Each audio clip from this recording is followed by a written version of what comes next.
Guys, welcome to Cricket Chat with Venkatesh. India England మధ్య start అయిన first test మ్యాచ్లో day 1 రోజున India domination మనం చూసాం. టాస్ ఓడిపోయినా సరే ఇండియా డామినేటెడ్ డే 1. అది చాలా ఇంపార్టెంట్. ఎందుకంటే ఇండియాలో ఏ గ్రౌండ్లో అయినా ఎలాంటి కండిషన్స్లో అయినా టాస్ గెలిచి మొదట బ్యాటింగ్ చేయడం చాలా పెద్ద అడ్వాంటేజ్. కానీ ఇంగ్లాండ్ టాస్ గెలిచి మొదట బ్యాటింగ్ చేసిన అడ్వాంటేజ్ని మన బౌలర్స్ నలిఫై చేయగలిగారు. వాళ్ళ అడ్వాంటేజ్ని నీరుగార్చగలిగారు.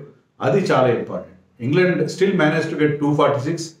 246 is a good score on that pitch. కానీ మన రిప్లై చాలా బాగుంది. మన రిప్లై ఒక అగ్రెసివ్ ఇంటెంట్తో ఆడారు మన వాళ్ళు ఏదో బాస్ బాల్ అంటున్నారు, కానీ మన వాళ్ళు ఇంకా బ్రహ్మాండంగా బాల్ స్టైల్లో ఆడారు. మన opener Jaiswal lead the way. అతను 76 చేశాడు. 108 స్ట్రైక్ రేట్తో చాలా అగ్రెసివ్ ఇన్నింగ్స్ అతని నుంచి స్పిన్నర్స్కి చుక్కలు చూపించాడు. సో జైస్వాల్ ఇచ్చిన ఆ స్టార్ట్తో మనం ఒక బ్రహ్మాండమైన పొజిషన్లో ఉన్నాం. వాళ్ళు 246 కాల్అవుట్ చేసి by the end of the day మన score 119 for 1 for the loss of Rohit Sharma's wicket. ఇంకా 127 మాత్రమే వెనకబడి ఉన్నాం ఫస్ట్ ఇన్నింగ్స్లో.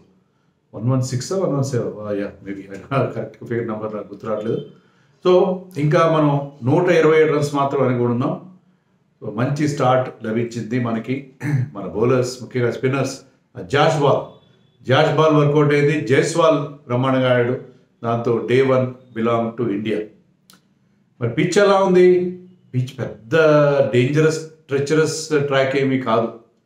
పిచ్ వాజ్ టర్నింగ్, బట్ ఆ టర్న్ పెద్ద డేంజరస్ టర్నింగ్ కాదు. ఫస్ట్ డేనే పిచ్ టర్న్ అయితే పోను పిచ్ ఎలా ఉంటుంది అన్నది ఒకటే కొంచెం భయంగా ఉంది తప్ప అంత మిస్బిహేవ్ చేసింది ఏమీ లేదు. కొంత ఎక్స్ట్రా బౌన్స్ రావడం, కొంత unevenness of the bounce, turn కనిపించింది.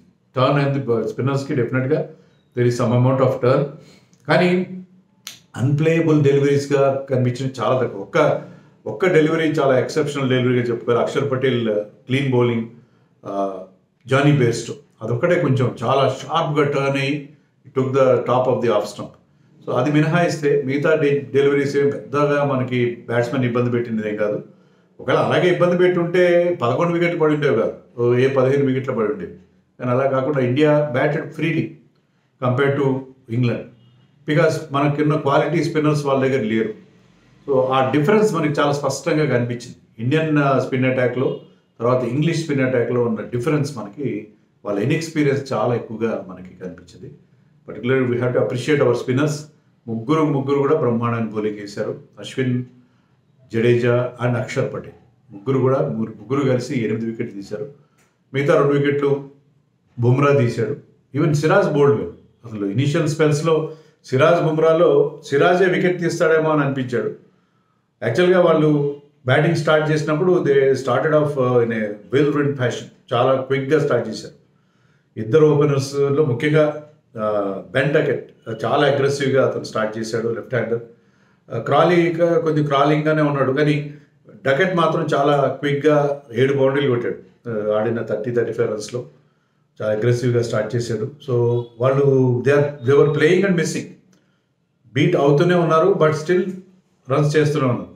So Bumrah was asking some questions, Siraj was posing some threat, but still they manage to get a decent partnership.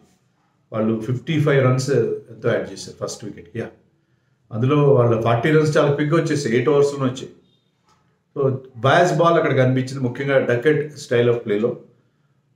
కానీ మనకి ఫస్ట్ వికెట్ ఎవరికి ఇస్తారు? అశ్విన్ ఇచ్చాడు. ఇద్దరు ఓపెనర్లు అశ్విన్ అవుట్ చేశాడు.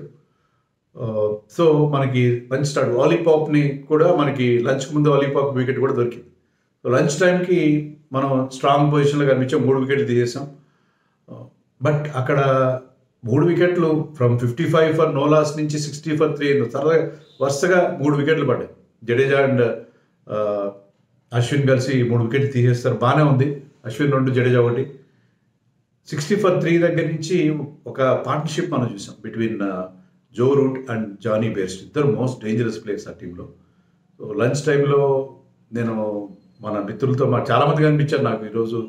తులసిరెడ్డి అయితే నాతో పాటే వచ్చాడు, కడప నుంచి వచ్చిన తులసిరెడ్డి. ఒంగోలు చెందిన లక్ష్మణ్ మెట్రోలో కలిశాడు. చాలామంది వ్యూయర్స్, మన ఛానల్ వ్యూయర్స్ నాకు ఈరోజు మ్యాచ్కి వెళ్ళినప్పుడు నాకు కనిపించారు. I was very happy to watch the match along with them. So lunch టైంలో మనకి ఏమనిపించిందంటే ఈ పార్ట్నర్షిప్ చాలా డేంజర్ అవుతుంది Joe Root and Bairstow. And lunch తర్వాత కొద్దిసేపటికే ఆ magic ball from Akshar Patel got rid of Jonny Bairstow. Akshar Patel was preferred to Kuldeep Yadav. ఎందుకో నాకు అర్థం కాలేదు, ఎందుకంటే కుల్దీప్ యాదవ్ ఉంటే ఆ వెరైటీ ఉండేది. But Akshar Patel last time England మీద బాగా బౌలింగ్ వేశాడు అనే ఉద్దేశంతో of late his form is not good in test matches, అయినా సరే అతన్ని ప్రిఫర్ చేశారు. బ్యాటింగ్ కూడా లెంతన్ చేస్తారు కదా విరాట్ కోహ్లీ లేని నేపథ్యంలో, బ్యాటింగ్ కూడా లెంతన్ చేద్దామని అనుకున్నారు. But Axar proved his mettle ఫీల్డింగ్లో కానీ బౌలింగ్లో కానీ మంచి పర్ఫార్మెన్స్ ఇవ్వడం మనం చూసాం. సో అక్షర్ వేసిన బాల్ తర్వాత Jadeja got rid of Joe Root. అక్కడ మనకి డెఫినెట్గా ఇంగ్లాండ్ ఇన్నింగ్స్ 200 లోపే ముగిసిపోతుందేమో అనిపించింది. But captain Ben Stokes had other ideas. Ben Foakes తొందరగా అవుట్ అయినా సరే you had a good partnership with small partnership 30-40 runs partnership with Tom Hartley కొత్తగా వచ్చిన tall left arm spinner. So అతను ఒక 23 రన్స్ చేశాడు, కానీ ఇద్దరి మధ్య ఒక మంచి పార్ట్నర్షిప్ చూసాము. అతను కూడా కొంచెం అగ్రెసివ్గానే ఆడాడు. తర్వాత 41 runs partnership between Ben Stokes and Mark Wood, అది కొంచెం మనం హర్ట్ చేసింది. ఎందుకంటే ఇద్దరు కూడా చాలా ఫ్రస్ట్రేటింగ్గా చాలా లాంగ్ పీరియడ్ పాటు కొనసాగారు. అండ్ బెన్ స్టోక్స్ స్లోగా స్టార్ట్ అయిన వాడు, చాలా స్లోగా స్టార్ట్ అయ్యి ఇదేం బ్యాస్ బాల్ అనుకున్నాం, కానీ by the time he finished 70 చేసి అవుట్ అయ్యే టైంకి he was scoring at a brisk rate. 3 సిక్స్లు కూడా కొట్టాడు. సో అగ్రెషన్ అనేది సిఎస్కే స్టైల్లో, చెన్నై సూపర్ కింగ్స్ స్టైల్లో స్లోగా ధోనీలాగా స్టార్ట్ అయ్యి తర్వాత ఆ టెంపో విపరీతంగా పెంచాడు. ముఖ్యంగా టెయిల్ అండర్స్ నెంబర్ 9, నెంబర్ 10తో ఆడుతున్నప్పుడు we have seen the aggressive best of Ben Stokes. So ఒక క్యాప్టెన్స్ నాక్ అతను నేను చూసాం. అదొకటే బ్రైట్ స్పాట్ ఇన్నింగ్స్లో. బేస్టో ఆడిన innings, Ben Duckett and Ben Stokes. So వాళ్ళు ముగ్గురు మంచి ఇన్నింగ్స్ ఆడారు. జో రూట్ కూడా స్వీప్ షాట్స్ అతని ఫేవరెట్, రివర్స్ స్వీప్ కానీ కన్వెన్షనల్ స్వీప్ కానీ. ఆ కన్వెన్షనల్ స్వీప్ కొట్టబోయి జడేజా బౌలింగ్లో అతను అవుట్ అయిపోయాడు. సో ఇంగ్లాండ్ ఇన్నింగ్స్ 246 దగ్గర ముగిసిపోయింది. And Bumrah bowled beautiful over, catch, ఒక డిఫికల్ట్ ఛాన్స్ భరత్ మిస్ చేసిన. Bharat kept really well, but ఆ డిఫికల్ట్ ఛాన్స్ మిస్ చేశాడు. ఛాన్స్ అన్నాను కూడా లేదు, చాలా డిఫికల్ట్ వన్ అది. అదే ఓవర్లో he cleaned up Ben Stokes. So Bumrah ఇనీషియల్గా బ్రేక్ త్రూ ఇవ్వలేకపోయినా తర్వాత తన సెకండ్ స్పెల్లో మంచి బ్రేక్ త్రూస్ 2 వికెట్లు తీశాడు. So Indian bowlers did really well. Siraj also bowled well.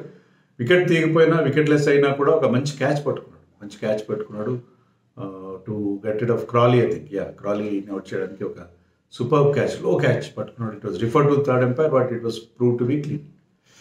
So 246 చేశారు. మరి పిచ్లో కొంత స్పిన్నర్స్కి హెల్ప్ ఉంది. ఇంగ్లాండ్ స్పిన్నర్స్ ఏం చేస్తారు, కొత్త స్పిన్నర్స్, నేను అన్నాను ఇంగ్లాండ్ స్పిన్నర్స్కి ఇన్ఎక్స్పీరియన్స్ ఉందంటే అక్కడ బోల్డ్ అని కామెంట్స్ పెట్టారు. పలారీ స్పిన్నర్ బాగా వేసాడు కదా, ఎప్పుడెప్పుడు వాళ్ళని గురించి కూడా చెప్తూ నేను ఇంకా కొంతమంది జేసన్ క్రాజా అని ఒక 7-8 వికెట్ తీశారు ఆస్ట్రేలియా బౌలర్, అతని పేరు రాయలేదు చాలామంది. ఇలాగ ఎంతోమంది కొత్త స్పిన్నర్స్ ఇండియా వచ్చి బోల్డ్ అని వికెట్లు తీసుకున్న సందర్భం ఉంది, ఇన్ఎక్స్పీరియన్స్ స్పిన్నర్స్. సో అలాగ అవుతుందేమో అని చెప్పి భయపడుతూ ఉన్నాం. But Yashasvi Jaiswal had other ideas. Started innings with a boundary, తర్వాత 6 కొట్టాడు. ఆ తర్వాత టామ్ హర్ట్లీ తన ఫస్ట్ బాల్కే టెస్ట్ క్రికెట్లో అతను 6తో వెల్కమ్ చెప్పాడు. సో చాలా అగ్రెసివ్గా స్టార్ట్ చేశాడు. రోహిత్ శర్మ అతనికి కంపెనీ ఇచ్చాడు. అంటే వాళ్ళు మామూలుగా మన టీం అనుకున్నట్టుగా ఉంది, Jaiswal will go after the bowling and Rohit will just study the innings అన్నట్టుగా వాళ్ళు స్టార్ట్ చేశారు. So Jaiswal was very aggressive, చాలా అగ్రెసివ్గా. ఒక స్టేజ్లో అయితే మనకి 50 రన్స్ 6.3 ఓవర్స్లో వచ్చేసి. సో 8 runs per over తో మనం స్టార్ట్ చేసాం. And this man Tom Hartley went for lot of runs. 9 ఓవర్స్లో 63 రన్స్ ఇచ్చేసాడు. చాలా ఎక్స్పెన్సివ్ అయినా కూడా captain Ben Stokes persisted with him. అది నాకు అర్థం కాలేదు. అంటే ఇదే బ్యాస్ బాల్ ఏమో, వికెట్లు రన్స్ ఇస్తున్నా సరే మిడ్ ఆఫ్ సర్కిల్లోనే పెట్టాడు. మ్యాచ్ మనం స్టేడియంలో చూడడం వల్ల అడ్వాంటేజ్ ఏమవుతుంది, ముఖ్యంగా టెస్ట్ మ్యాచ్ ఫీల్డ్ ప్లేసింగ్ గురించి మనకు ఐడియా వస్తుంది. ఫీల్డ్ ప్లేసింగ్ ఎలా చేస్తున్నారు, ఏ విధంగా ఊరించి అవుట్ చేసే ప్రయత్నం చేస్తున్నాడు క్యాప్టెన్ అనేది మనకు అర్థమవుతుంది. టెస్ట్ మ్యాచ్ ఎప్పుడు గ్రౌండ్ నుంచి చూస్తే చాలా బాగుంటుంది. సో ఆ రకమైన ప్రయత్నం చేశాడు బెన్ స్టోక్స్. చాలా లాంగ్ స్పెల్ ఇచ్చాడు. Rehan Ahmed was held back, but Rehan Ahmed కూడా తన లెంత్ మిస్ అయ్యాడు. వాడిని ఫుల్ టాస్ వేయడం చూసాం. సో అతను కూడా 7+ రన్స్ ఇచ్చేసాడు. వేసిన తక్కువ ఓవర్లు కావచ్చు, but only Jack Leach claim some respect from the Indian batsmen. అలాగే he got rid of Rohit Sharma. Rohit Sharma చాలా, నాకు రోహిత్ శర్మ బ్యాటింగ్ లైవ్లో వచ్చేసి చాలా కాలం అయింది, బట్ ఐ రియలీ ఎంజాయ్డ్. అతను చేసిన 24 రన్సే, కానీ రోహిత్ శర్మ కొట్టిన షాట్స్ ఎక్కువ బౌండరీలు కూడా కొట్టలేదు. The fielding was good, they stop the boundaries several times. But అతని ఆ సిల్క్ అండ్ టచ్ ఎంత బాగా అనిపించిందంటే ఆ 24 రన్స్లో enjoyed really Rohit Sharma's batting. Brief while, but it's really treat to watch the way he takes his time to meet the ball. Slow మోషన్లో ఆడినట్టుగా ఉంటుంది రోహిత్ శర్మ ఆడుతుంటే. ఎక్కువ పవర్ ఉండదు, ఆ టచ్ ఉంటుంది, ఆ టైమింగ్ ఉంటుంది, చాలా బాగా. అయ్యో Rohit Sharma out, he unnecessary went for big shot.